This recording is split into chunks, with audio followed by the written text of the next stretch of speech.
Saints and Aints, welcome back to another episode of Music and Makeup. This is a special segment I like to call Behind the Beat, where I sit down with artists that are making major noise in their lanes.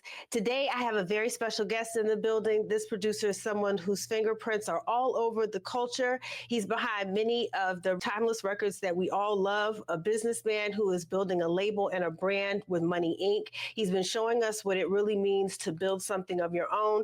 Please welcome to the podcast 183rd.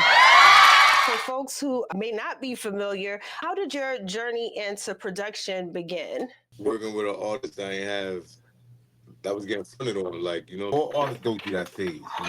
They might know somebody that knows somebody, but it's too hard to get near that producer or for a producer near a rapper. It's just the beginning stages. So it was more convenient for an artist to use me. You know what I'm saying? And then I realized that I got nice in that space. You know what I'm saying? So I just started practicing on the craft and got good at what I was doing. And What were some of your earlier setups? What type of programs were you using when you first got started?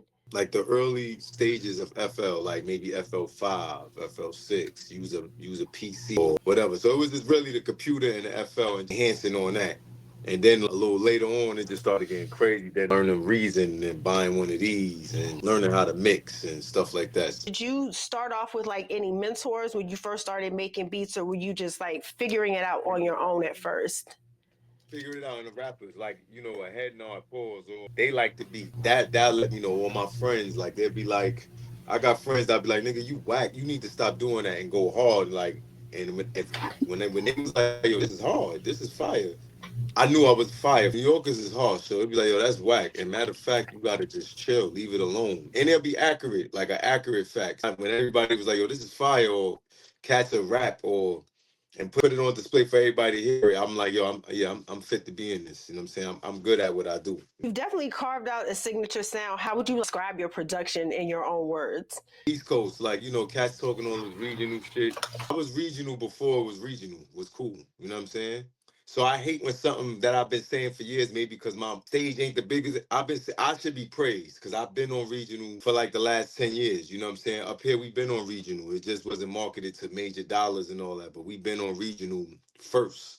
You know what I'm saying? Us and Cali been on regional. So I'll just say like, like a track masters or something like that. That's the student I am of. When you're starting a new beat or a new project, what's the first thing that you listen for? Like mood, melody, drums, or is it something else? Like sometimes you could walk in there, manufacture what you have in your mind, but like it's mood because an artist you might have a whole bunch of records stacked a certain way, you trying to go in a direction and they got a whole other direction. You got to meet in the middle, or you got to just strictly take the money and work with them. You know what I'm saying, or not. You know what I mean? So it's all of the above. It depends on who I'm working with, how in sync I'm with them.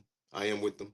Can you name one beat or song that you made that you knew like right away that this is what you were meant to do? Right now, I can name it, but that's a question that threw me off.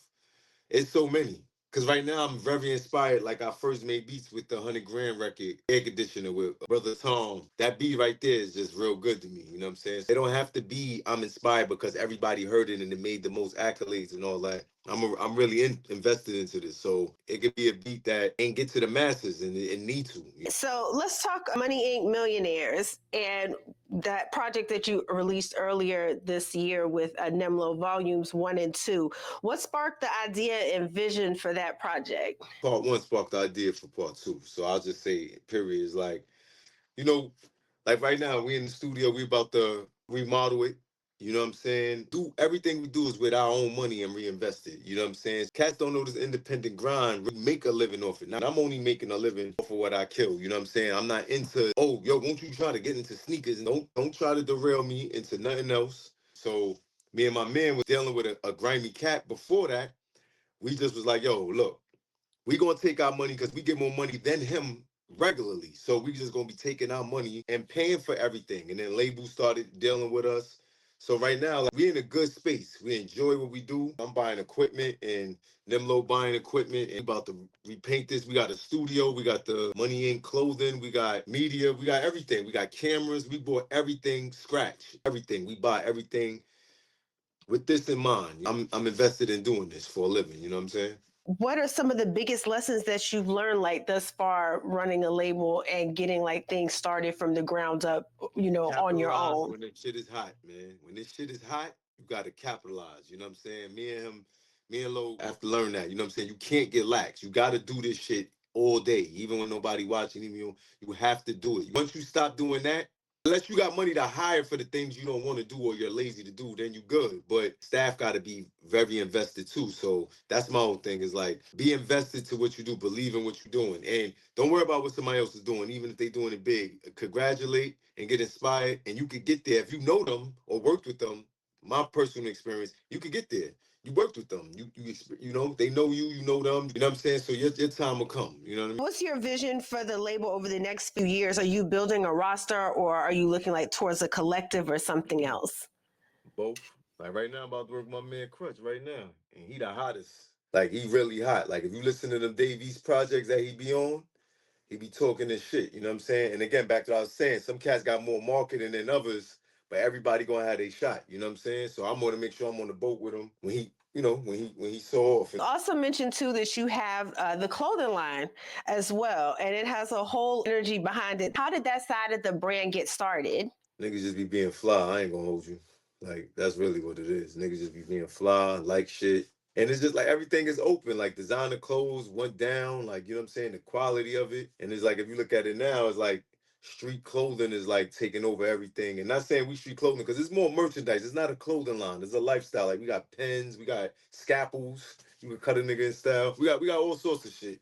You know, it's a lifestyle. You know what I'm saying? We might make stools. You never know. You know what I'm saying? It's a lifestyle thing. So when the website is up, we got hats, we got pants, all sorts of things. You know what I mean? Are you really hands on with the designs, or are you more focused on like the creative direction and branding? Both. It's our brand is just small, so it's me and Lo just doing the designs ourselves. We actually might even mail it to you. You know what I'm saying? So it's that serious. What's one drop or piece from the line that's like really resonated either, in public or with yourself personally? Well, Nym from Harlem, so seeing him do the Harlem shirts was real fly. You know what I'm saying? We came up with that idea and everybody going crazy. And then the Money Inc. That shirt, the other shirt we got is like a Everybody Eats. It's a play on a Rico shirt from Paid in Full. So that's going crazy too right now. Every day is like 4 or 5 orders. You know what I'm saying? Every day for like the last 3 weeks. Where do you see the brand going? Do you see it more going towards like any more collaborations or like lifestyle expansion? Yeah, it is gonna get into all that. And like I said, it's clothes. It's mainly clothes. Definitely, we do nice clothes for people buying it. But I just don't want to get boxed in. You know what I'm saying? We don't want to get boxed in where we saying we're just a clothing line or it's like lifestyle. It's not even merch really, it's lifestyle. Let's get into your latest collaboration. I know you mentioned earlier with 100 Grand. Talk to me about how you all linked up. Well, I knew that cat for like 15 years, like a long time basically. I knew him for a while. And we worked. That's not our first project or second. And he hot on Even right now. He #1 trending on Even with that project. To work with Chyna Streetz. I love y'all's project From Hell to Chanel. How did that collaboration initially come together? Rome. Initially, Rome was like, yo, she hot. But I already knew she was hot. But then that was like the green light, like, is a mutual thing. And then she handled that whole thing on her own. You know what I'm saying? From the deal, everything. She handled everything on her own. So that was easy. That was an easy walk right there. I can't even speak much because everything was just chemistry. Like it was just real simple. And I enjoyed that experience. A lot of don't be having, what they want to do, like how she do. She know what she want to do exactly. You all have really, really amazing chemistry. I really love that you all are also coming back together for another project. What was it that stood out to you about her artistry that made you like want to keep working with her like into another project? She write all raps, all hooks, and by herself, it'll just be me and her. Like she ain't even no influences there. Like my man just pulled up by himself. He got everything he gonna do. Those are the artists right there that even other people want them around because it's like they don't need their inspiration is themselves. Like you know what I'm saying? You get inspiration for somebody. I'm not knocking no processes, but she is herself. She don't need no inspiration from nobody else. She know what she already want to do or how to pivot. You know what I mean to beats and flows and all that type of shit. You know what I'm saying? You all have a full project on the way. What can we expect from that sound wise? Just enhanced from Paul from Hell to Chanel, like it just an enhanced from that.